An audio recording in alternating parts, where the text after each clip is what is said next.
السلام علیکم ورحمۃ اللہ وبرکاتہ۔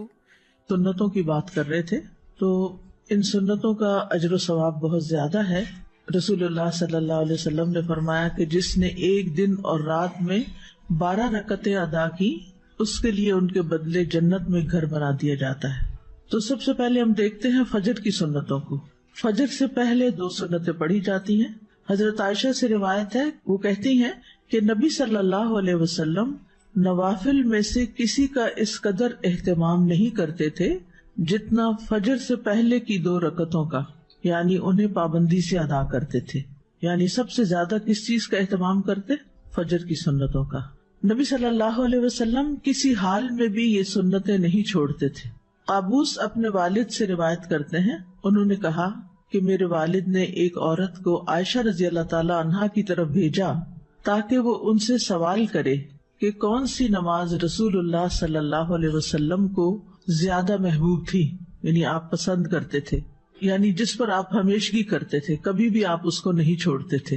تو انہوں نے کہا وہ نماز جو آپ کسی صورت نہ چھوڑتے، خواہ صحت مند ہوتے یا مریض ہوتے یا سفر میں ہوتے یا مقیم ہوتے، وہ فجر سے پہلے کی 2 رکعتیں ہیں۔ سمجھ آگئی؟ یعنی آپ کو یہ نماز بہت زیادہ محبوب تھی، فجر سے پہلے کی 2 سنتیں جو کسی حال میں بھی آپ نہیں چھوڑتے تھے، نہ صحت کی حالت میں، نہ مرض کی حالت میں، نہ سفر کی حالت میں، نہ قیام کی حالت میں۔ اگر کوئی چیز نبی صلی اللہ علیہ وسلم کو محبوب ہو، آپ کو پیاری ہو، تو ہمیں بھی پیاری ہونی چاہیے۔ بہت سے لوگ اس بات کا دعویٰ تو کرتے ہیں کہ وہ اللہ تعالیٰ سے محبت کرتے ہیں، ہم سب یہ دعویٰ کرتے ہیں، لیکن اس محبت کو ثبوت نہیں دیتے۔ اس محبت کا ثبوت رسول اللہ صلی اللہ علیہ وسلم کی سنت کی پیروی میں ہے۔ اگر ہمیں واقعی اللہ تعالیٰ سے محبت ہے تو پھر ہمیں کیا کرنا چاہیے؟ صبح سویرے اٹھ کر جو پہلی نماز ہم پڑھتے ہیں، یعنی دن کے آغاز میں، وہ صحیح طور پر ادا ہونی چاہیے، یعنی اس کے صرف فرض نہ پڑھ لیں بلکہ سنتیں بھی پڑھیں۔ صحیح مسلم کی حدیث ہے، حضرت عائشہ رضی اللہ عنہا روایت کرتی ہیں، رکعت الفجر خیر من الدنیا وما فیہا، فجر سے پہلے کی 2 رکعتیں دنیا اور جو کچھ اس میں ہے اس سے بہتر ہیں۔ دنیا کی کوئی بھی چیز جس کو حاصل کرنے کا ہمیں شوق ہوتا ہے، اس کے لیے ہم کتنی ایفرٹ لگاتے ہیں، کتنی تگ و دو کرتے ہیں، کتنی بھاگ دوڑ کرتے ہیں، اور پھر اگر وہ مل جائے تو کتنے خوش ہوتے ہیں اور سب کے ساتھ شیئر کرتے ہیں۔ ان سب چیزوں سے بہتر ہیں یہ 2 رکعتیں۔ ایک اور روایت ہے صحیح مسلم کی، حضرت عائشہ رضی اللہ عنہا سے روایت ہے کہ نبی صلی اللہ علیہ وسلم نے طلوع فجر کے وقت 2 رکعت نماز پڑھنے کے بارے میں فرمایا کہ ان کو پڑھنا میرے نزدیک ساری دنیا سے زیادہ محبوب ہے۔ قال فی شأن الرکعتین عند طلوع الفجر، فجر کب طلوع ہوتی ہے؟ جب سورج نکلتا ہے، جب آپ روزہ بند کرتے ہیں، جب رات کا اختتام ہو جاتا ہے۔ ابن القیم رحمہ اللہ کہتے ہیں کہ جب آپ صلی اللہ علیہ وسلم سورۃ الفاتحہ سے فارغ ہو جاتے تو آپ اس کے علاوہ کسی اور سورت کو پڑھنے لگتے، اور کبھی آپ اس سورت کو لمبا کرتے، کبھی سفر یا کسی اور وجہ سے سورت کو ہلکا کر دیتے، اکثر میانہ روی اختیار کرتے۔ 3 صورتیں ہو گئی، کون سی؟ خوب لمبا، بالکل چھوٹا اور درمیانہ۔ تو اکثر کیا کرتے تھے؟ درمیان میں رہتے۔ سورۃ فاتحہ کے بعد کی قرات کا حکم ابو سعید خدری رضی اللہ عنہ سے مروی ہے کہ ہمیں ہمارے نبی صلی اللہ علیہ وسلم نے نماز میں سورۃ فاتحہ اور جو سورت آسانی سے پڑھ سکیں اس کی تلاوت کا حکم دیا ہے۔ یعنی عام حکم کیا ہے؟ اٹس این اوپن چوائس، جو آپ کا دل چاہے پڑھے، پابندی نہیں ہے اس میں۔ جیسے سورۃ فاتحہ کی تو کیا ہے؟ پابندی ہے کہ وہی پڑھنی ہے آپ نے، اس کا آلٹرنیٹ کوئی نہیں دیا گیا۔ لیکن باقی قرآن کی قرات میں آپ کے پاس آلٹرنیٹ ہے، جو چاہے پڑھے۔ سری اور جہری قرات کا حکم، سری کا مطلب ہے خاموش اور چپکے چپکے، اور جہری کا مطلب بلند آواز سے۔ ابن عباس رضی اللہ عنہما سے روایت ہے، انہوں نے فرمایا کہ نبی صلی اللہ علیہ وسلم کو جس نماز میں بلند آواز سے پڑھنے کا حکم ہوا، آپ نے اس میں بلند آواز سے قرات کی، اور جس میں آہستہ پڑھنے کا حکم ہوا وہاں آپ نے آہستہ پڑھا۔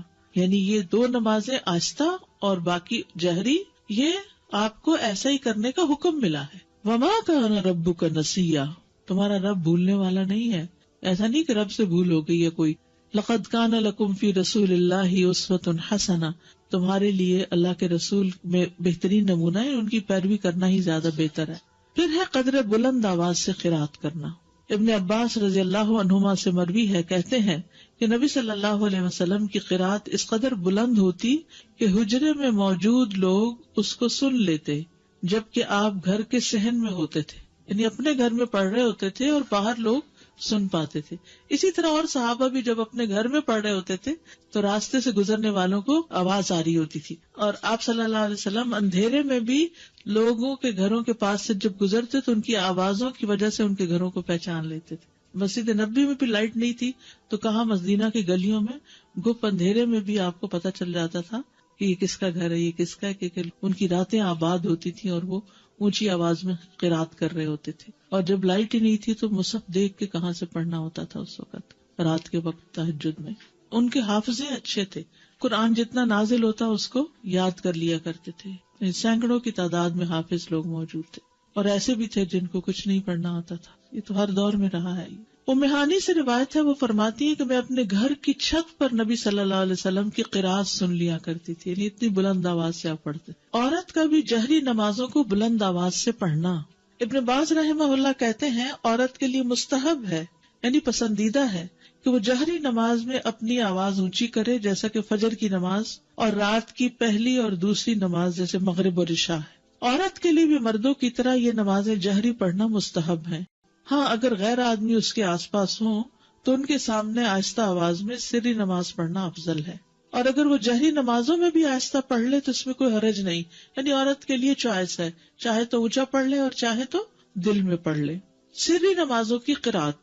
جابر بن عبداللہ سے روایت ہے کہ انہوں نے فرمایا ہم لوگ امام کے پیچھے ظہر اور عصر کی نمازوں میں پہلی 2 رکعتوں میں سورۃ فاتحہ اور کوئی اور سورت پڑھتے، اور بعد کی 2 رکعتوں میں صرف سورۃ فاتحہ پڑھتے. سمجھ آگئی؟ ظہر اور عصر میں پہلی 2 رکعتوں میں فاتحہ کے بعد کوئی سورت، اور آخری 2 رکعتوں میں صرف سورۃ فاتحہ. باقی نمازوں میں بھی ایسے ہی ہوتا ہے، لیکن اس میں پہلی 2 رکعتوں میں جہری قرات ہوتی. مقتدی سری نمازوں کی آہستہ قرات کرے گا. عمران بن حسین سے روایت ہے، انہوں نے کہا رسول اللہ صلی اللہ علیہ وسلم نے ہمیں ظہر یا عصر کی نماز پڑھائی، پھر فرمایا تم میں سے کس نے میرے پیچھے سبح اسم ربک الاعلی پڑھی؟ تو ایک آدمی نے کہا میں نے پڑھی، اور میں اس سے خیر کے سوا اور کچھ نہیں چاہتا تھا، یعنی نیکی سمجھ کے کیا ایسے. آپ نے فرمایا مجھے علم ہو گیا تھا کہ تم میں سے کوئی مجھے اس میں الجھا رہا ہے، یعنی آپ بھی وہی سورت پڑھ رہے تھے اور پیچھے والا بھی تھوڑی تھوڑی اونچی آواز میں پڑھنے لگا، اور وہ نیکی کی نیت سے پڑھنے لگا کہ چلو میں بھی. بعض اوقات کوئی قاری اتنا اچھا پڑھ رہا ہوتا ہے کہ انسان بھول ہی جاتا ہے کہ اس نے چپ کر کے سننا ہے، وہ بھی ساتھ شروع ہو جاتا ہے. تو ان کی بھی یہی کیفیت ہوئی، تو اس سے امام الجھتا ہے اور امام بھولتا ہے، اس لیے خاموشی رکھنی چاہیے. عبداللہ بن عمر سے مروی ہے کہ ایک مرتبہ نبی صلی اللہ علیہ وسلم نے اعتکاف کے دوران لوگوں کو خطبہ دیتے ہوئے فرمایا تم میں سے جو شخص بھی نماز پڑھنے کے لیے کھڑا ہوتا ہے در حقیقت وہ اپنے رب سے سرگوشی کرتا ہے، اس لیے تمہیں معلوم ہونا چاہیے کہ تم اپنے رب سے کیا سرگوشی کر رہے ہو، اور تم نماز میں ایک دوسرے سے اونچی قرات نہ کیا کرو. نماز میں ایک دوسرے سے اونچی قرات نہ کیا کرو. عبداللہ بن مسعود رضی اللہ عنہ سے مروی ہے، انہوں نے کہا کہ صحابہ نبی صلی اللہ علیہ وسلم کے پیچھے قرات کیا کرتے تھے تو آپ نے فرمایا تم نے مجھ پر قرآن کو مشتبہ کر دیا. یہ پچھلی حدیث ہے نا کہ ایک دوسرے سے اونچی قرات نہ کیا کرو. اس کا مطلب یہ ہے کہ اگر کچھ لوگ اپنی اپنی نماز بھی پڑھ رہے ہیں، جیسے سنت وغیرہ پڑھ رہے ہیں، تو اس میں اتنی اونچی آواز سے نہ پڑھے کہ جو پاس کھڑا ہے وہ ڈسٹرب ہو جائے. کئی لوگ امام کے پیچھے بھی آہستہ آہستہ اونچا پڑھتے ہیں، وہ دوسرے کو خلل میں ڈال دیتے ہیں. تو اتنی بس آواز ہو کہ آپ خود ہی سن سکیں، دوسرا ڈسٹرب نہیں ہونا چاہیے. اگر فرض نماز میں ہم غلطی سے آخری 2 رکعت میں بھی کوئی سورت پڑھ لیں، کوئی حرج نہیں. آرڈر امپورٹنٹ ہے، ضروری نہیں. ضروری نہیں. اچھا ہے اگر ہو، لیکن اگر یاد نہ رہے تو حرج نہیں. جو قرآن نماز میں پڑھا جاتا ہے وہ زیادہ افضل ہوتا ہے، زیادہ باعث اجر ہے بنسبت اس کے کہ جو خالی ہم مصحف لے کے بیٹھ کے پڑھتے ہیں. یعنی نماز کے اندر جو ہم تلاوت کرتے ہیں وہ افضل ہے. الذین آتیناہم الکتاب یتلونہ حق تلاوتہ اولئک یؤمنون بہ ومن یکفر بہ فاولئک ھم الخاسرون. وہ لوگ جنہیں ہم نے کتاب دی ہے اسے پڑھتے ہیں جیسے اس کی تلاوت کا حق ہے، یہ لوگ اس پر ایمان رکھتے ہیں، اور جو کوئی اس کے ساتھ کفر کرے تو وہی لوگ خسارہ اٹھانے والے ہیں. تلاوت کرنا قرآن کو خوبصورت بنانا ہے، تزیین ہے قرآن کی. براء ابن عازب سے روایت ہے، کہتے ہیں کہ رسول اللہ صلی اللہ علیہ وسلم نے فرمایا زینوا القرآن، قرآن کو زینت بخشو، باصواتکم، اپنی آوازوں سے. سبحان اللہ، ہر چیز کو بیوٹیفائی کرتے ہیں نا. آپ اپنے چہرے کو بیوٹیفائی کرتے ہیں، اپنے گھر کو کرتے ہیں، اپنی چیزوں کو کرتے ہیں، اپنے ہاتھوں کو، ناخنوں کو، کس کس چیز کو. یعنی انسان کے اندر ایک یہ حص ہے نا کہ اسے خوبصورت چیزیں اچھی بھی لگتی ہیں اور وہ ان کے لیے کوشش بھی کرتا ہے. اب جو چیزیں تو نظر آتی ہیں ان کو تو آپ اپنے ہاتھوں سے کچھ اوپر لگا کے کچھ کر کے خوبصورت بناتے ہیں، لیکن قرآن کو آپ کیسے خوبصورت بناتے ہیں، زینت بخشتے ہیں اس کو خوبصورت آواز سے پڑھ کے، عمدہ طریقے سے پڑھ کے. ہم لوگ قرآن کو زینت کیسے بخشتے ہیں؟ خوبصورت غلاف چڑھا کے، مخمل کے، اور ستارے پھر اوپر لگا لیتے ہیں، اور ستاروں کے اوپر موتی بھی لگا لیتے ہیں اور پھر اوپر رکھ دیتے ہیں اور اس سے گھر کو سجاتے ہیں. اور جب پڑھنے کی باری آتی ہے تو 2 لائنیں ٹھیک سے نہیں پڑھ سکتے، جبکہ نبی صلی اللہ علیہ وسلم نے فرمایا زینوا القرآن باصواتکم، اپنی آوازوں کے ذریعے قرآن کو زینت بخشو. ہر انسان کے اندر اچھی آواز سننے کا ایک ذوق پایا جاتا ہے اور آوازیں انسان کے دل پر اثر انداز ہوتی ہیں. گانا لوگ کیوں پسند کرتے ہیں؟ اگرچہ الفاظ اس کے گھٹیا بھی ہوتے ہیں اور لوگوں کو اس گانے کے بعض اوقات یا نعت کا خاص طور پر ان کو الفاظ کو کچھ سمجھ نہیں آ رہی تھی کیا پڑھا جا رہا ہے، صرف آواز ہوتی ہے اس میں. یعنی بعض اوقات جیسے اب ربیع الاول آیا چاہتا ہے اور گھر گھر میں میلاد ہوتے ہیں تو اس میں بس نعتوں کی جو سلیکشن کر لیتے ہیں لوگ، اس میں بعض اوقات ٹوٹلی وہ شرکیہ ہوتے ہیں الفاظ، بعض اوقات ویسے ہی غلط ہوتے ہیں. اور جب ان سے پوچھا جائے کہ یہ کیا ہے، اس کا مطلب کیا، تو ایک دفعہ ایسے ہی مجھے کسی نے لیکچر کے لیے بلایا تو میں وہاں گئی تو مجھے پتا چلا کہ یہاں تو کوئی میلاد ہے. تو مجھ سے پہلے کسی نے، ایک بہت پڑھی لکھی خاتون تھی، انہوں نے ایک نعت پڑھی. جب وہ پڑھ نہیں تھی تو میں نے لکھ لیا یہ کیا کہہ رہی ہیں. پھر میں نے اس سے آغاز کیا، میں نے کہا کہ ان الفاظ کا معنی کیا ہے؟ آپ نے سوچا؟ اب دیکھیے کہ اس کا مطلب یہ بنتا ہے، مکمل شرک تھا. تو ان کی آنکھیں کھل گئی، یہ کہا جا رہا تھا کیونکہ کوئی سوچتا ہی نہیں کہ کہہ کیا رہے ہیں، صرف کس چیز کو فالو کر رہے تھے، ٹیونز کو.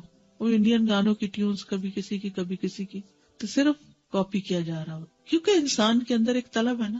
اب اس کو پتا چلا گانا سننا تو منع ہے، اچھے الفاظ نہیں ہے، شرم کی بات ہے، تو چلو نعت سن لیتے ہیں. نعت کو وہ الٹرنیٹ بنا لیتے ہیں، اور جب وہ نعت سننے لگتے ہیں تو اس میں وہ گانے سے بھی زیادہ بدترین جب شرک آ جاتا ہے اس میں عمل برباد. آپ دیکھیے شرک ایسی چیز ہے جس سے عمل برباد ہو جاتے ہیں، معمولی چیز نہیں ہے.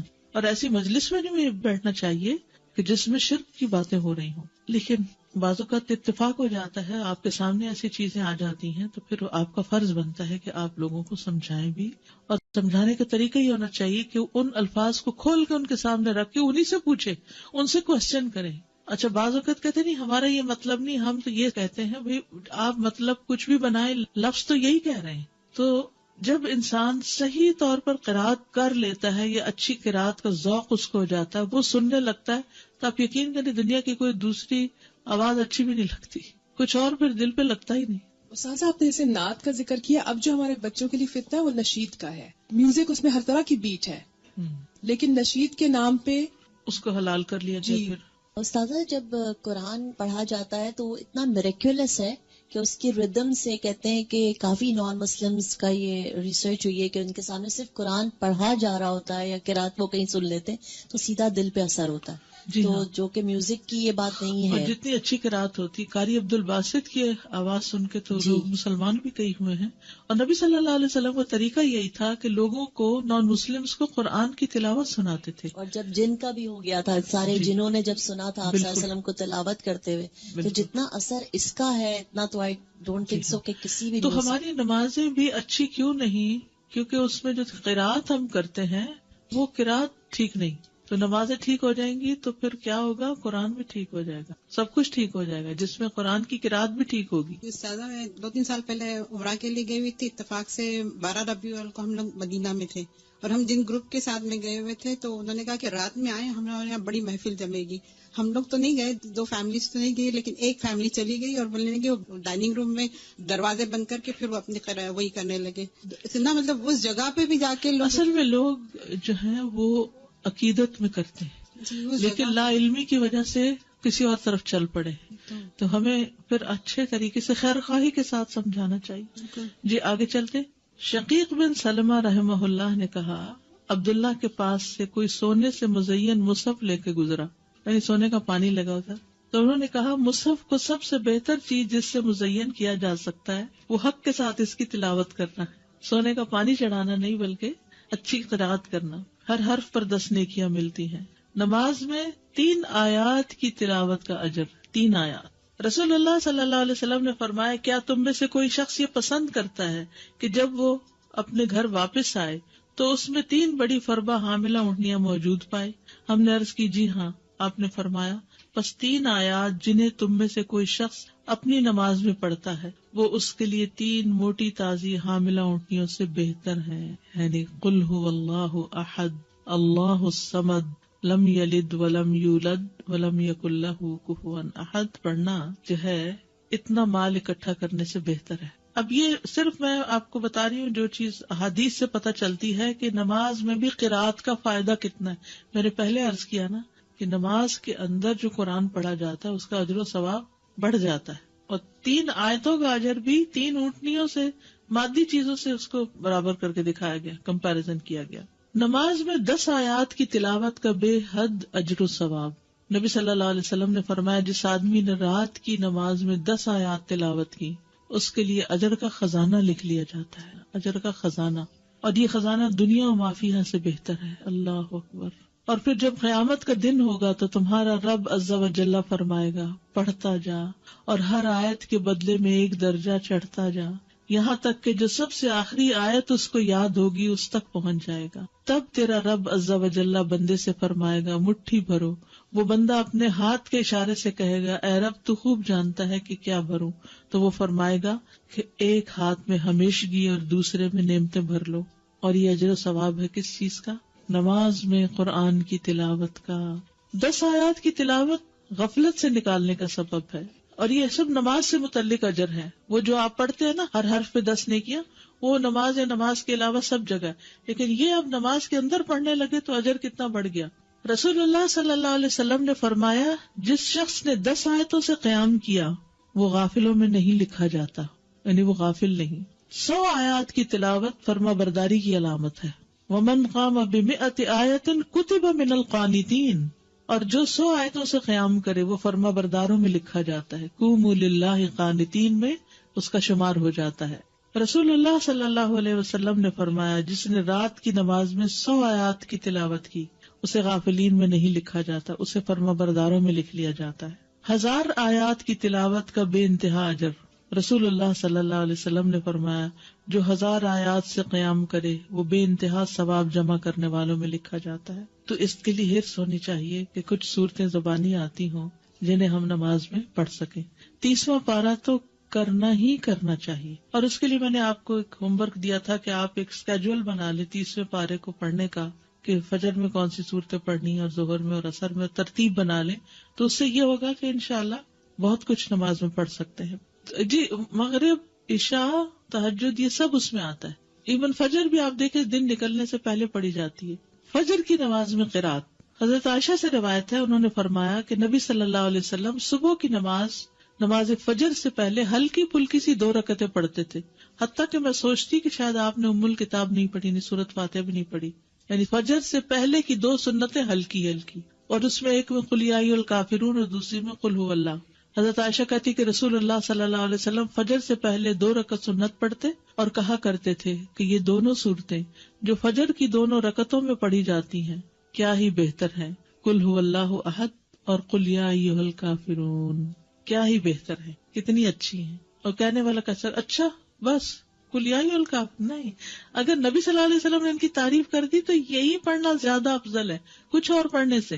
نماز فجر میں 60 سے 100 آیات کی قرات۔ ابو برزہ الاسلمی سے روایت ہے، وہ کہتے ہیں کہ رسول اللہ صلی اللہ علیہ وسلم عشاء کو تہائی رات تک مؤخر کر دیتے اور اس سے پہلے سونے اور بعد میں گفتگو کرنے کو ناپسند فرماتے، اور فجر کی نماز میں 100 سے لے کر 60 آیتیں تلاوت فرماتے، اور ایسے وقت میں سلام پھیرتے جب ہم ایک دوسرے کے چہرے کو پہچان سکتے تھے، یعنی روشنی ہو جاتی تھی، یہ مطلب ہے۔ ابو برزہ رضی اللہ عنہ سے روایت ہے کہ رسول اللہ صلی اللہ علیہ وسلم صبح کی نماز میں 60 سے 100 آیات کی قرات فرماتے تھے۔ صبح کی نماز میں 60 سے 100 آیات کی تلاوت کرتے. سورت واقعہ اور اس جیسی صورتیں پڑھنا.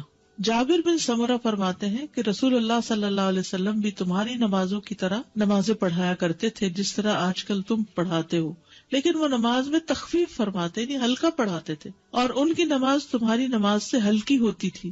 وہ نماز فجر میں سورت واقعہ اور اس جیسی صورتیں پڑھتے تھے. سورت قاف کی قرات، فجر کی نماز میں سورت قاف یا اس کی جیسی دوسری صورتیں پڑھا کرتے. صافات کی قرات یعنی سورت صافات بھی آپ نے پڑھی. سورت التکویر اذا الشمس کورت، اس کو بھی پڑھتے ہوئے سنا فجر کی نماز میں عمرو بن حریث نے. سورت المؤمنون کی آیات یعنی پوری سورت نہیں بلکہ اس کی آیات. عبداللہ بن صاحب سے روایت ہے، انہوں نے کہا نبی صلی اللہ علیہ وسلم نے ہمیں مکہ میں صبح کی نماز پڑھائی تو سورت مؤمنون کی قرات شروع کی، حتیٰ کہ موسیٰ اور ہارون علیہ السلام کا ذکر آیا یا عیسیٰ علیہ السلام کا ذکر آیا تو اس وقت نبی صلی اللہ علیہ وسلم کو کھانسی آنے لگی تو آپ رکوع میں چلے گئے. اس سے کیا پتہ چلتا ہے کہ اگر انسان کو بھولنے لگ جائے، بعض اوقات ایسا ہوتا ہے نا کہ امام بڑی اچھی قرات کرتا جا رہا ہوتا ہے اور ایک دم بیچ میں اٹکنا شروع ہو جاتا ہے، تو پھر بجائے اس کے کہ وہ غلط پڑھے اللہ اکبر کر دے یا کھانسی آ گئی یا کوئی بھی وجہ ہو گئی تو پھر بیچ میں بھی آدھی سورت کے بھی رکوع کیا جا سکتا ہے. بعض اوقات یہ بھی ہو سکتا ہے کہ آدھی ایک رکعت میں اور آدھی دوسری رکعت میں. سورت الروم کی قرات صبح کی نماز میں آپ نے کی. سورت زلزال کی قرات، اب آپ دیکھیے کہاں لمبی لمبی صورتیں بھی اور کہاں اذا زلزلت الارض زلزالها. سورت الفلق اور الناس کی قرات، کبھی ایسا ہوتا ہے نا دیر سے آنکھ کھلی آپ کی تو لمبی تو نہیں پڑھ سکتے تو پھر کیا ہے 2 چھوٹی صورتیں پڑھ لیں، یہ بھی آپ کی سنت ہے. مختلف آیات کی قرات یعنی پوری صورت نہیں کچھ آیتیں. یہ بھی سوال آتا ہے نا کچھ لوگوں کی طرف سے کہ اگر سورت البقرہ کی آخری آیات مثلاً ہم پڑھ رہے ہیں یا آیت الکرسی پڑھ رہے ہیں تو کیا یہ کافی ہے؟ جی ہاں کافی ہے. اور اس کی دلیل کیا؟ خطبہ بن مالک سے روایت ہے کہ انہوں نے فجر کی نماز میں نبی صلی اللہ علیہ وسلم کو وَالنَّخْلَ بَاسِقَاتٍ لَهَا طَلْعٌ نَضِيدٌ کی قرات کرتے ہوئے سنا، یعنی یہاں سے پڑھا. کل آپ نے دیکھا ہوگا جمعے کی نماز میں سورت العلیٰ اور سورت الغاشیہ کی آخری آیتیں پڑھی گئی، پوری صورت نہیں پڑھی گئی کیونکہ جمعے کا ٹائم ہمارے یہاں مختصر ہوتا ہے. یہاں ابن عباس کہتے کہ رسول اللہ صلی اللہ علیہ وسلم فجر کی 2 رکعتوں میں سے پہلی میں قرآن میں سے آیت قولوا آمنا باللہ وما انزل الینا والا حصہ پڑھتے جو سورت البقرہ کی آیت ہے، اور دوسری میں آل عمران کی آیت آمنا باللہ واشہد بأننا مسلمون والا حصہ پڑھتے، یعنی ایک میں ایک سورت دوسری میں دوسری کا حصہ. ابن عباس سے روایت ہے کہ انہوں نے کہا رسول اللہ صلی اللہ علیہ وسلم فجر کی 2 رکعتوں میں قرآن میں سے قولوا آمنا باللہ اور تعالوا الی کلمۃ سواء بیننا وبینکم پڑھا کرتے تھے. مختلف صحابہ کی نماز فجر کی قرات، اس میں عمر رضی اللہ عنہ نے پہلی رکعت میں سورت البقرہ کی 120 آیات پڑھی. کہاں تک پہنچنے؟ پہلا سپارہ ختم ہو جاتا ہے. پھر عبداللہ بن مسعود پہلی رکعت میں سورت انفال کی 40 آیات اور دوسری رکعت میں مفصلات میں سے سورت پڑھی، یعنی ایک میں آیات پڑھی اور ایک میں پوری سورت پڑھی. ایسے بھی کیا جا سکتا ہے، ضروری نہیں کہ اگر آپ نے ایک میں آیات پڑھی تو دوسری میں بھی آیات پڑھیں، یا ایک میں سورت پڑھی تو دوسری میں بھی سورت، دونوں طرح. قتادہ نے اس شخص کے متعلق جو ایک سورت کو 2 رکعتوں میں اس کے 2 حصے کر کے یا ایک ہی سورت کو 2 رکعت میں دہراتا ہے، فرمایا یہ سب اللہ کی کتاب ہے، ہر طرح سے پڑھنا جائز ہے. سورت اخلاص کی قرات ہر سورت میں ایک صحابی پڑھتے تھے تو آپ کو شکایت کی گئی تو آپ نے پوچھا اس سے تو اس نے جواب دیا مجھے اس سورت سے محبت ہے. آپ نے فرمایا تیرا اس سورت سے محبت کرنا تجھے جنت میں داخل کر دے گا. ٹھیک ہے.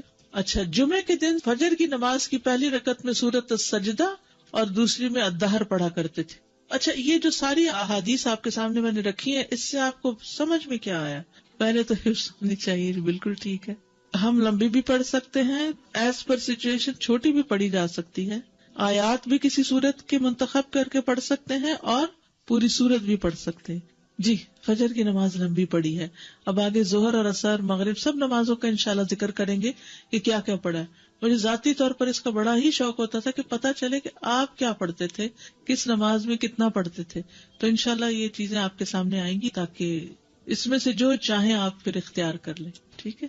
اگر فرض نماز میں نے شروع کی اور میں ایک سورت شروع کیا لیکن اس کو بھول گئی ہوں تو میں کوئی اور شروع کر سکتی ہوں اس کی جگہ؟ اور آپ یہ جو 60 to 100 آیات کہہ رہی ہیں، یہ ایک رکعت میں کہ دونوں ملا کے؟ دونوں طرح. نماز کے بعد کے اذکار، ایک بار اللہ اکبر کہنا، اور اونچی آواز میں. ابن عباس کہتے ہیں میں نبی صلی اللہ علیہ وسلم کی نماز کے مکمل ہونے کو تکبیر کی وجہ سے سمجھ جاتا تھا، یعنی سلام پھیرنے کے بعد آپ اللہ اکبر کہتے. نمبر 2، 3 بار استغفر اللہ کہنا، میں اللہ سے بخشش مانگتا ہوں. صبان کہتے ہیں کہ رسول اللہ صلی اللہ علیہ وسلم جب اپنی نماز سے فارغ ہوتے تھے تو 3 مرتبہ استغفار فرماتے.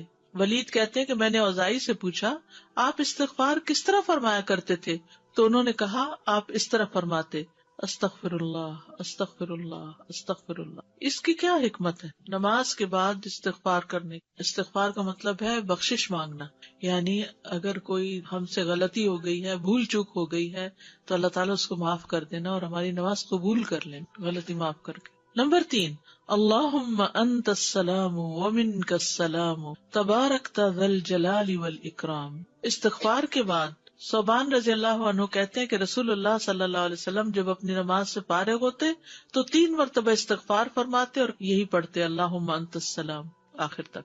نمبر 4، لا الہ الا اللہ وحدہ لا شریک لہ لہ الملک ولہ الحمد وہو علی کل شیء قدیر 3 بار. حدیث ہے مغیرہ بن شعبہ کے کاتب وارد سے مروی ہے کہ معاویہ رضی اللہ عنہ نے مغیرہ کو لکھا کہ کوئی حدیث جو آپ نے رسول اللہ صلی اللہ علیہ وسلم سے سنی ہو وہ مجھے لکھ کر بھیجیں. راوی نے بیان کیا کہ پھر مغیرہ رضی اللہ عنہ نے انہیں لکھا کہ میں نے آپ صلی اللہ علیہ وسلم سے سنا ہے آپ اپنی نماز سے فارغ ہونے کے بعد 3 مرتبہ یہ دعا پڑھتے. یہ پیغمبروں کی دعا ہے نا جو عرفہ کے دن سب پیغمبروں نے مانگی. لا الہ الا اللہ وحدہ لا شریک لہ لہ الملک ولہ الحمد وہو علی کل شیء قدیر. 5ویں دعا ہے لا الہ الا اللہ وحدہ لا شریک لہ لہ الملک ولہ الحمد وہو علی کل شیء قدیر. اللہم لا مانع لما اعطیت ولا معطی لما منعت ولا ينفع ذا الجد. ایک روایت میں منک الجد بھی آتا ہے، یہ اگلی روایت ہے ولا ينفع ذا الجد منک الجد. 6 دعا ہے لا الہ الا اللہ وحدہ لا شریک لہ لہ الملک ولہ الحمد یحیی ویمیت وہو حی لا یموت بیدہ الخیر وہو علی کل شیء قدیر. یہ دعا اور کس موقع پہ پڑھی جاتی؟ بازار جاتے ہوئے. کئی لاکھ نیکیوں کا ثواب ہے جو بازار میں یہ دعا پڑھ لے. اللہم لا مانع لما اعطیت ولا معطی لما منعت ولا ينفع ذا الجد منک الجد. ترجمہ دیکھ رہے ہیں نا آپ سامنے. 3 بار پڑھنا، ٹھیک ہے، یعنی لا الہ الا اللہ وحدہ 3 بار اور پھر اللہم لا مانع. 7ویں دعا لا الہ الا اللہ وحدہ لا شریک لہ لہ الملک ولہ الحمد وہو علی کل شیء قدیر. لا حول ولا قوة الا باللہ لا الہ الا اللہ ولا نعبد الا ایاہ لہ النعمت ولہ الفضل ولہ الثناء الحسن لا الہ الا اللہ مخلصین لہ الدین ولو کرہ الکافرون. اس میں سے کچھ دعائیں ایاک نستعین میں بھی ہیں اور نمازوں کے بعد کے اذکار کا کارڈ بھی موجود ہے الگ سے، اس میں یہ دعائیں ہیں. پھر تحلیل کے کلمات، اس کے بعد تسبیحات 33 بار سبحان اللہ، 33 بار الحمدللہ، 33 بار اللہ اکبر، اور 100 پورا کرنے کے لیے لا الہ الا اللہ وحدہ لا شریک لہ لہ الملک ولہ الحمد وہو علی کل شیء قدیر. اب تک سب سے زیادہ دعا کون سی آئی ہے؟ لا الہ الا. سوچئے آپ کتنی دفعہ پڑھتے ہیں نماز کے بعد؟ 10 دفعہ تو صبح اور شام کے بعد پڑھتے ہیں. ابو ہریرہ رضی اللہ عنہ سے روایت ہے کہ جس نے ہر نماز کے بعد 33 مرتبہ سبحان اللہ، 33 مرتبہ الحمدللہ اور 33 مرتبہ اللہ اکبر کہا تو یہ 99 کلمات ہو گئے. اور 100 کا عدد پورا کرنے کے لیے لا الہ الا اللہ وحدہ لا شریک لہ لہ الملک ولہ الحمد وہو علی کل شیء قدیر کہہ لیا تو اس کے سارے گناہ معاف کر دیے جائیں گے، اگرچہ وہ سمندر کی جھاگ برابر ہوں. 1.5 منٹ لگتا ہے، 1.25 منٹ لگتے ہیں جس میں آپ یہ سارا عمل کر سکتے ہیں. اور اللہ سبحانہ و تعالیٰ کو وہ عمل زیادہ پسند ہے جو روزانہ کیا جائے، ادومہا، دوام سے کیا جائے، اللہ کہ کوئی مجبوری ہو.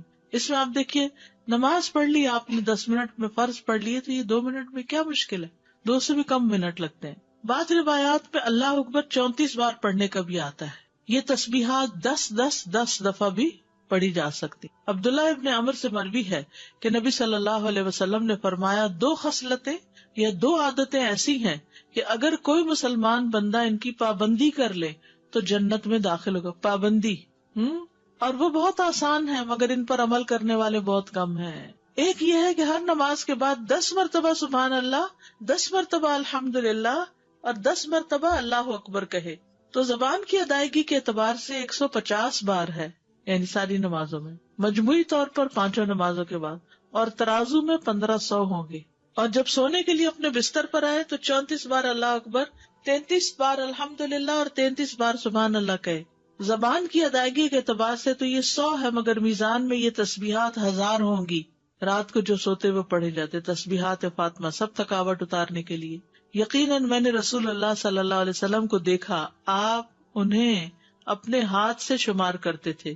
صحابہ نے پوچھا اللہ کے رسول یہ کیسے ہے کہ یہ آسان عمل ہے مگر ان پر عمل کرنے والے تھوڑے ہیں؟ آپ نے فرمایا سوتے وقت میں کسی کے پاس شیطان آ جاتا ہے اور پہلے اس سے کہ وہ تسبیح پوری کرے وہ اسے سلا دیتا ہے، اور اسی طرح اس کی نماز میں شیطان آ جاتا ہے اور یہ تسبیحات پڑھنے سے پہلے ہی کوئی کام یاد دلا دیتا ہے. ہوتا تو یہی ہے نا، حقیقت ہے. آپ کو شاید میں نے پہلے بھی بتایا ہو کہ ہاتھ پر تسبیح پڑھنا جو ہے کچھ مشکل نہیں، اور دائیں ہاتھ پہ صرف کیسے پڑھیں گے آپ؟ سبحان اللہ سبحان اللہ سبحان اللہ، اور اوپر سے اب نیچے آ جائیے، سبحان اللہ سبحان اللہ سبحان اللہ سبحان اللہ سبحان اللہ سبحان اللہ، نیچے سے اوپر، اور پھر سبحان اللہ سبحان اللہ اوپر سے. تو یہ ہم 2 ہاتھوں پہ الگ الگ پڑھتے ہیں نا، اور بایاں ہاتھ بھی لگاتے ہیں. تو اس سے افضل کیا ہے ایک ہی ہاتھ پر 33 بار پڑھنا، اور جب یہ پورا ایک ہاتھ اوپر نیچے دونوں طرف ہو جائے تو 3 بس مزید پڑھ لینا. آپ کر کے دیکھیے، بہت آسان ہے. شروع میں جب مجھے پتا چلا کہ ایک ہاتھ پہ پڑھنا ہے تو میں تو بڑی پریشان ہوئی کہ میں تو ہر وقت کنفیوز ہی رہوں گی کہ کتنا پڑھا کتنا نہیں. تو پھر میں الحمدللہ عمرے پر گئی ایک بار، تو اس میں مدینہ میں تو مغرب کے بعد جیسے بیٹھ جاتا ہے نا عشاء تک، تو میرے ساتھ ہی کوئی جاپنیز لڑکی تھی یا کوئی کورین یا ایسی کوئی تھی، تو بہت اچھے طریقے سے ادب آداب کے ساتھ اپنے بیٹھی ہوئی ذکر کر رہی تھی. تو اچانک میری نگاہ اس کے ہاتھ پر پڑی تو وہ یہی کر رہی تھی، اوپر سے نیچے نیچے سے اوپر. تو میں نے کہا اوہ اتنا آسان ہے، کیونکہ میں جب ایک ہی ہاتھ پہ 2 دفعہ پڑھتی تو کبھی کہتی پتہ نہیں پڑھا ہے 1 دفعہ پڑھا کہ 2 دفعہ. تو اس طرح اب اتنا آسان ہو گیا اور بڑے سکون سے پڑھا جاتا ہے. جہاں سے مرضی شروع کریں، جیسے آپ کا طریقہ ہے. میرا طریقہ چونکہ یہاں سے شروع کرنے کا تھا تو اس لیے نیچے سے 3 اوپر تو اوپر سے. بعض لوگ تو 100 کے لیے پتہ نہیں یہ بھی بتاتے یہاں سے ایسے پھر ایسے پھر ایسے پھر ایسے، پھر مجھے جھنجٹ لگتا ہے کیونکہ انگلیاں بھی مستنطقات ہیں نا، قیامت کے دن بولیں گی. 25 بار تسبیحات پڑھنا، یعنی یہ بھی جائز ہے. ٹھیک ہے. آیت الکرسی جنت میں جانے کا راستہ. رسول اللہ صلی اللہ علیہ وسلم نے فرمایا جو شخص ہر فرض نماز کے بعد آیت الکرسی پڑھے اس کو موت کے علاوہ کوئی چیز جنت میں جانے سے نہیں روک سکتی. سبحان اللہ. یعنی نماز پڑھی اور نماز کے بعد آیت الکرسی پڑھ کے آپ دیکھیے کتنی دیر لگتی ہے، شاید ہارڈلی منٹ بھی نہ لگتا ہو، اور یہ سب سے افضل آیت ہے. ابو ذر غفاری کہتے ہیں کہ میں مسجد حرام میں داخل ہوا اور رسول اللہ صلی اللہ علیہ وسلم کو اکیلے دیکھ کر آپ کے پاس آ کر بیٹھ گیا. میں نے کہا یا رسول اللہ کون سی آیت سب سے افضل ہے جو آپ پر نازل ہوئی؟ آپ نے فرمایا آیت الکرسی. کرسی کے مقابلے میں 7 آسمان اس طرح جیسے بیابان زمین میں کوئی چھلا پڑا ہوا، اور پھر کرسی کے مقابلے میں عرش کا حجم اس طرح ہے جیسے اس چھلے کے مقابلے میں بیابان کا وجود. قرآن کریم میں سب سے عظیم آیت ہے.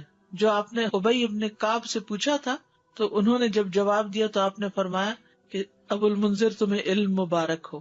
اس کے پڑھنے سے ایک محافظ آ جاتا اور شیطان قریب بھی نہیں پٹکتا. جنات سے بچانے والی آیت ہے یہ. وہ آیت تو سورۃ البقرہ میں ہے. اسے کوئی شام کو پڑھے گا تو صبح تک پناہ میں رہے گا، جو صبح پڑھے گا شام تک ہم سے پناہ میں رہے گا، یعنی جنات سے.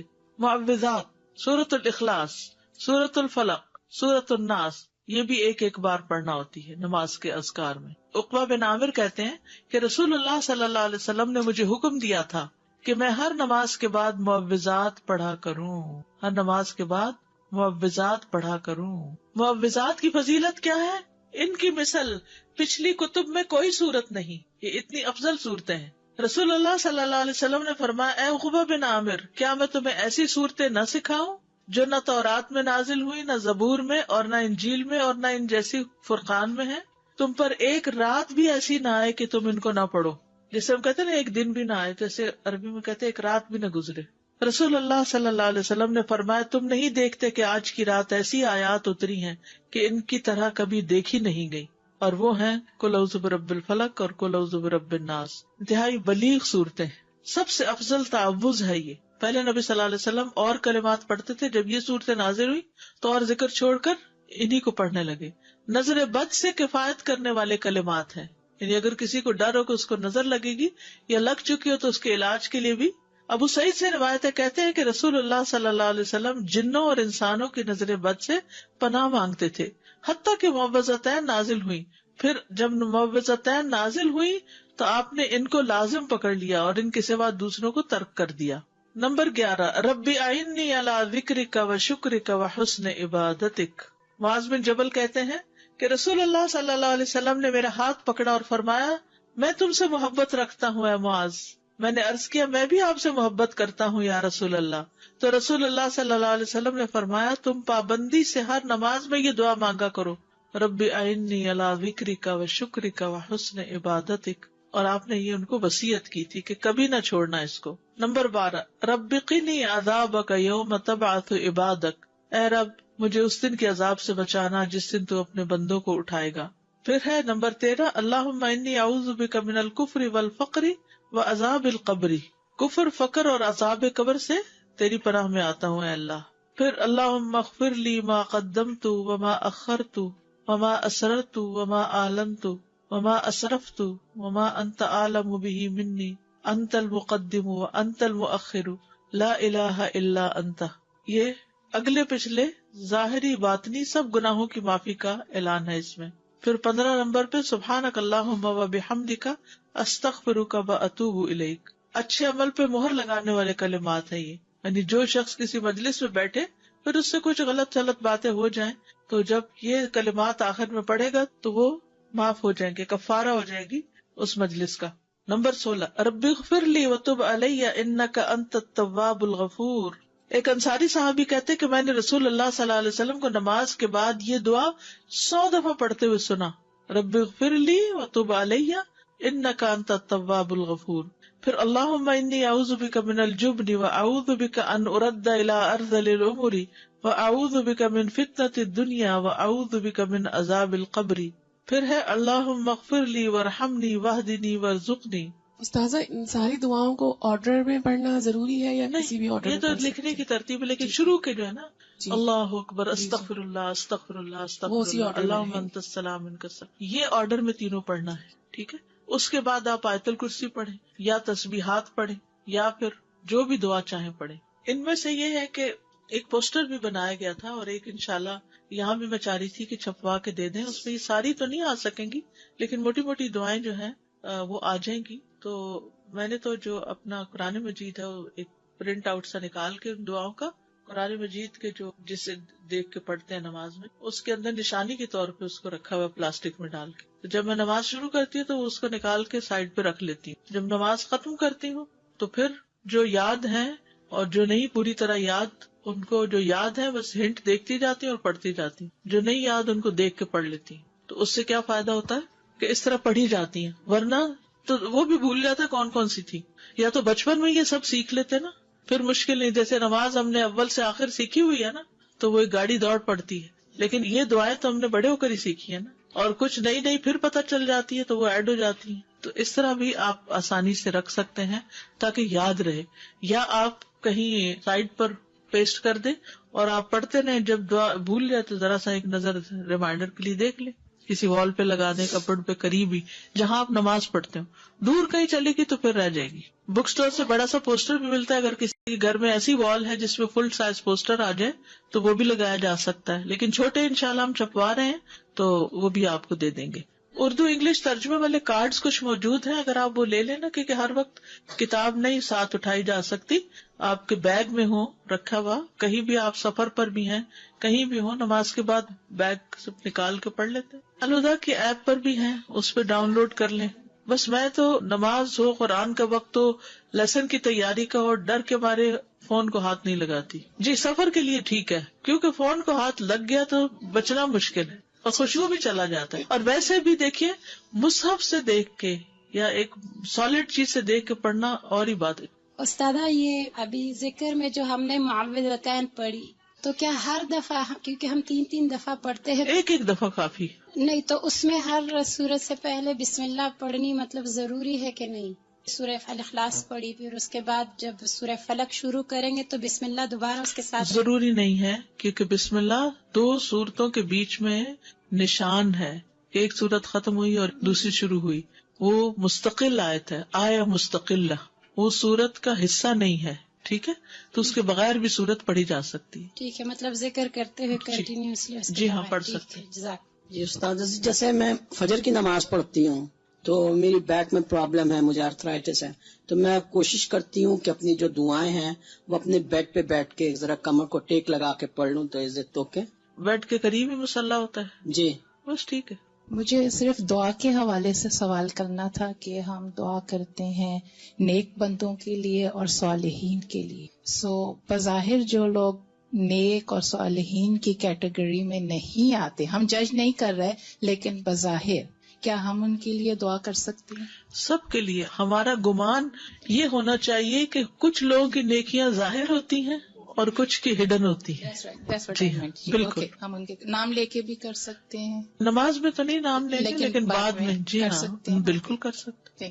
اساتذہ اگر ہم جیسے فجر نماز کے بعد ہم بیٹھے ہیں اذکار کر رہے ہیں تو ان بٹوین جیسے ہم اٹھتے ہیں جیسے بچوں کو اٹھانے کے لیے پریئر کے لیے ایسے، تو اس کا پھر کیا ہوتا ہے؟ یعنی وہ سلسلہ مطلب معذوری ہے، مجبوری ہے، کیونکہ میں کرتے کرتے جا رہی ہوں، اتنا گلٹی فیل ہوتا ہے کہ اگر ان کی نماز چلی گئی ہمارے ذکر اذکار ایگزیکٹلی وہ دونوں طرف بڑا نقصان ہے. جی تو پھر واپس آ کے بیٹھ جائیں. ایسے ہی کر رہی ہوں. تو کر سکتے ہیں، کر سکتے ہیں. جزاک اللہ.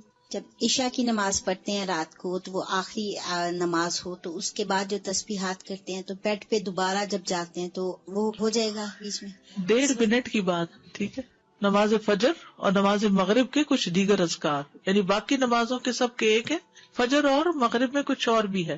فجر کی سنتوں کے بعد کی دعا پڑھی آپ سب. یہ صحیح مسلم کی روایت ہے، اور عبداللہ بن عباس کہتے ہیں کہ وہ ایک رات رسول اللہ صلی اللہ علیہ وسلم کے ہاں سوئے تو رات کو آپ جاگے، مسواک کی اور وضو فرمایا. اس وقت آپ یہ آیت مبارکہ پڑھ رہے تھے، ان فی خلق السماوات والارض واختلاف اللیل والنہار لآیات لأولی الالباب. یہ آیات تلاوت فرمائی حتیٰ کہ سورت ختم کی. پھر آپ کھڑے ہوئے اور 2 رکعتیں پڑھی. یہ کون سی 2 رکعتیں تھی؟ تہجد کی. اور ان میں بہت طویل قیام اور رکوع اور سجدے کیے. پھر واپس پلٹے اور سو گئے، یہاں تک کہ آپ کے سانس کی آواز سنائی دینے لگی. پھر آپ نے اس طرح 3 دفعہ کیا، 6 رکعتیں پڑھی. ہر دفعہ آپ مسواک کرتے، وضو فرماتے اور ان آیات کی تلاوت فرماتے. سبحان اللہ، یعنی کتنی مشقت اٹھاتے تھے آپ. پھر آپ نے 3 وتر پڑھے. پھر مؤذن نے اذان دی تو آپ نماز کے لیے باہر تشریف لے گئے اور آپ یہ دعا پڑھ رہے تھے، اللہم اجعل فی قلبی نورا وفی لسانی نورا وجعل فی سمعی نورا وجعل فی بصری نورا وجعل من خلفی نورا ومن امامی نورا وجعل من فوقی نورا ومن تحتی نورا اللہم آتنی نورا. اب تہجد پڑھنے کا ایک اور طریقہ معلوم ہو گیا، کیونکہ سوال تھا نا کہ 8 رکعتیں اکٹھی پڑھی جا رہی ہیں اور پھر ایک اور پڑھی جا رہی ہے ایک ہی سلام سے ساری. تو اسی طرح یہ طریقہ بھی ہے کہ آپ نے 2 پڑھی، پھر آرام کر لیا، پھر 2 پڑھی، پھر آرام کیا، پھر پڑھی. نیکسٹ ہے فجر کی فرض رکعات کے بعد کے اذکار. فجر کی فرض رکعات کے بعد کے اذکار، سبحان اللہ 100 بار، لا الہ الا اللہ 100 بار. ٹھیک ہے. 100 دفعہ والے 2 اذکار. ابو ہریرہ کہتے ہیں کہ رسول اللہ صلی اللہ علیہ وسلم نے فرمایا، جو صبح کی نماز کے بعد 100 دفعہ سبحان اللہ اور 100 دفعہ لا الہ الا اللہ پڑھے اس کے گناہ معاف ہو جائیں گے، اگرچہ وہ سمندر کی جھاگ کے برابر ہوں. یہ کب پڑھنے؟ فجر کے بعد. نمبر 2 پڑھیے اس کو، سلام کے بعد تشہد کی حالت میں کسی سے بات کیے بغیر ذکر کرنا.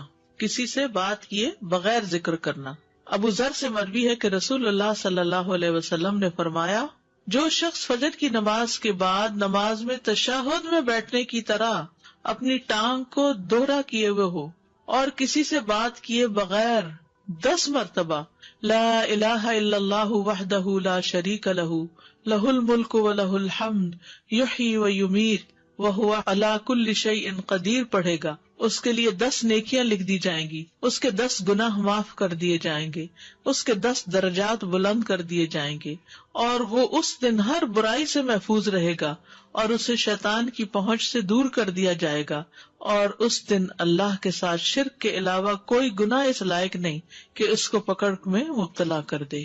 لا علمی جو ہے، نا علم ہونا جو ہے کتنا نقصان دہ، کتنی دیر لگے گی اس طرح 10 دفعہ پڑھنے میں، لیکن شرط یہ ہے کہ نہ وضو ٹوٹا ہو، نہ آپ اٹھے ہو، نہ بات کی ہو، جدھر بیٹھے ہیں ادھر ہی ٹانگ موڑے ہوئے ہی، یعنی کسی گناہ پہ پکڑ نہیں ہوگی، شرک کیا تو پکڑ ہوگی، یہ مطلب ہے۔ مغرب کی نماز کے بعد کا ذکر، لا الہ الا اللہ وحدہ لا شریک لہ لہ الملک ولہ الحمد یحیی ویمیت وہو علی کل شیء قدیر۔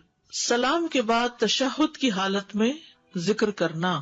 عبد الرحمن بن غنم رضی اللہ عنہ نبی صلی اللہ علیہ وسلم سے روایت کرتے ہیں کہ آپ نے فرمایا، جس نے نماز مغرب اور صبح کی نماز کے بعد التحیات کی حالت میں اٹھنے سے پہلے، یا مغرب کی نماز ٹھیک ہے، ٹانگ کو دوہرا کیے ہوئے 10 بار کہا، لا الہ الا اللہ وحدہ لا شریک لہ لہ الملک ولہ الحمد یحیی ویمیت وہو علی کل شیء قدیر، تو ہر بار اللہ اس کے لیے 10 نیکیاں لکھتا ہے اور 10 گناہ اس سے دور کر دیتا ہے اور اس کے درجے بلند کر دیتا ہے 10، اور یہ اس کے لیے ہر بری چیز سے حفاظت اور شیطان مردود سے پناہ دینے والے ہوتے ہیں، اور کوئی گناہ سوائے شرک کے اس کو نہیں پہنچتا۔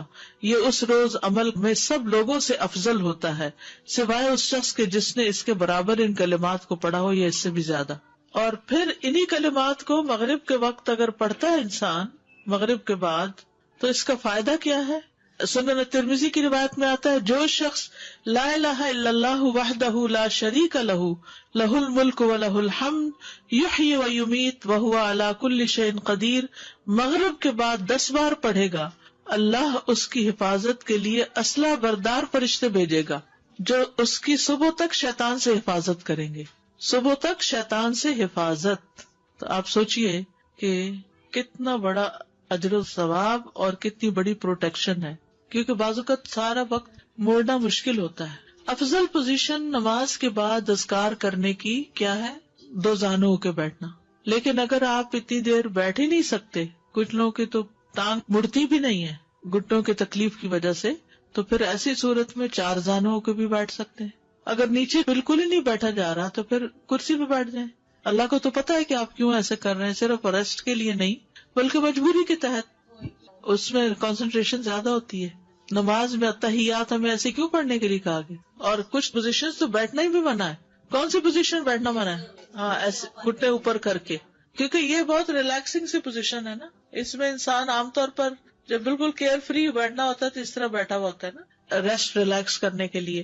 لیکن 4 زانوں بھی یہ ہے کہ آرام ہو جاتا ہے بہت، اس طرح بیٹھنے میں ذرا تھوڑی سی ایکٹیو بھی ہوتا ہے، تھوڑی تکلیف بھی ہوتی ہے، پاؤں سو بھی جاتے ہیں۔ یہ جو بیٹھنے کی ممانعت ہے تو یہ ہر وقت کے لیے ہے یا صرف ذکر کی محفلوں میں اور نماز کے بعد؟ یہ جو گھٹنوں کے اوپر، یہ ہر وقت ہی پسندیدہ نہیں ہے جی، کیونکہ اس میں ننگا ہونے کا بھی احتمال ہوتا ہے، اور اگر کپڑے ٹائٹ ہو تو ویسے ہی اعضاء نظر آ رہے ہوتے ہیں، سی تھرو نہ بھی ہو، ٹائٹ ہو تو جسم کا ہر حصہ الگ نظر آ رہا ہوتا ہے، الگ الگ ٹانگیں نظر آ رہی ہوتی۔ فرض نماز کے بعد جو ہماری ترتیب تھی اللہ اکبر اور استغفر اللہ، تو یہ ہم لا الہ الا اللہ جو پڑھیں گے اس کے بعد پڑھیں گے؟ اس کے بعد پڑھیں گے۔ استاد ایک کوشچن تھا کہ آپ صلی اللہ علیہ وسلم سنت کے بعد فجر کی سیدھی کروٹ لیٹا کرتے تھے، یہ پہلے پڑھا تھا نماز؟ جی ہاں، ایسا سنت؟ جی جی بالکل۔ جزاک اللہ خیر۔ میرا سوال، فرض نماز میں جو تیسری اور چوتھی رکعت میں ہم سورہ فاتحہ پڑھتے ہیں، اس کے بعد قرات آپ نے بتایا کہ سنتوں میں بھی ایسے ہی کرتے ہیں؟ جی سنتوں میں بھی ایسے ہی کرتے، قرات پڑھتے ہیں، قرات پڑھتے ہیں، لیکن اگر کبھی بھول جائیں، ہوتا ہے نا کبھی انسان بھول جائے تو نماز ہو جاتی ہے۔ استاد ہمیں سکھایا ہی نہیں، کبھی سنت کے بعد نہیں پڑھی آپ نے قرات؟ اوکے، اب کر لیا، اب کریں گے انشاءاللہ۔ استاذہ یہ میرا کافی عرصے سے کوشچن تھا کہ ابھی بھی ہم نے تشہد کی حالت میں نا یہ پڑھا فتنہ تو مسیح دجال سے بچنے کی دعا ہے، تو انسان کو ہوتا ہے کہ اتنی دیر تک میں نے کہاں زندہ رہنا ہے، تو یہ تھا میرا کوشچن، یہ کب سے تھا کہ میں نے کہیں سنا تھا آپ کے لیکچر میں کہ قبر میں بھی اس کا سوال کیا جائے گا، اتنا بڑا یہ فتنہ ہے۔ قبر کا جو ورنہ کہ فتنہ ہے مسیح دجال کے قریب قریب ہے، وہ قبر کا جو فتنہ ہے، فتنۃ القبر آتا ہے نا دعاؤں میں، اللہم انی اعوذ بک من فتنۃ القبر ومن عذاب القبر. تو فتنۃ القبر کیا؟ قبر کا امتحان، سوالات. تو وہ اتنی سختی سے ہوں گے کہ وہ مسیح دجال کے فتنے سے قریب تر ہے. وہ فتنہ بھی قبروں میں انسان آزمایا جائے گا. سادہ جب یہ ساری باتوں کی نالج آ جاتی ہے اور روز پڑھتے ہیں تو ایسا لگتا ہے جیسے کبھی کبھی آپ اوور ویلمڈ ہو جاتے ہیں کہ یہ میں کیسے کروں گی، because you know life is so busy here. جیسے پہلے آپ صلی اللہ علیہ وسلم کی ہم اپنی ان مصروفیات کو ختم کریں یا کم کریں جن کی ضرورت نہیں ہے. کچھ تو ہماری ضروریات ہے نا، کھانا پینا پکانا، کپڑے دھونا، گھر صاف کرنا، یہ تو ہے. لیکن کچھ چیزیں ہم نے ایکسٹرا ڈالی ہوئی ہیں، ان چیزوں کو کٹ کرنے کی ضرورت ہے اور آخرت کے لیے فوکس ہونے کی ضرورت ہے. آخر نبی صلی اللہ علیہ وسلم یہ کرتے تھے تو تبھی نا. اور پھر یہ ہے کہ ہر روز ساری چیزیں کرنے کی نہیں ہے، کچھ چیزیں تو لازمی کر لینی چاہیے جن کی پابندی لازم ہے. کچھ چیزیں کبھی ایک دن ایک چیز، دوسرے دن دوسری، ایسے بھی کیا جا سکتا ہے. جیسے ایک دن 33 دفعہ سبحان اللہ پڑھا تو اگر دوسرے دن 10 دفعہ بھی پڑھا اور تیسرے دن 25 دفعہ بھی پڑھا تو اس سے کیا ہوگا؟ اب سبحان اللہ بحمدہ 100 دفعہ کبھی پڑھ لیا اور کبھی سبحان اللہ لا الہ الا اللہ 100 دفعہ پڑھ لیا تو یہ ساری سنتیں بھی اس طرح زندہ ہو جائیں گی. اور ورائٹی رہنے سے توجہ زیادہ ہوتی ہے. اس میں طریقہ یہ ہے پابندی کا، کوئی چیز کہیں لکھ کے رکھ لیں، کوئی ریمائنڈر کہیں ڈال لیں، کوئی ریمائنڈر کہیں ڈال لیں.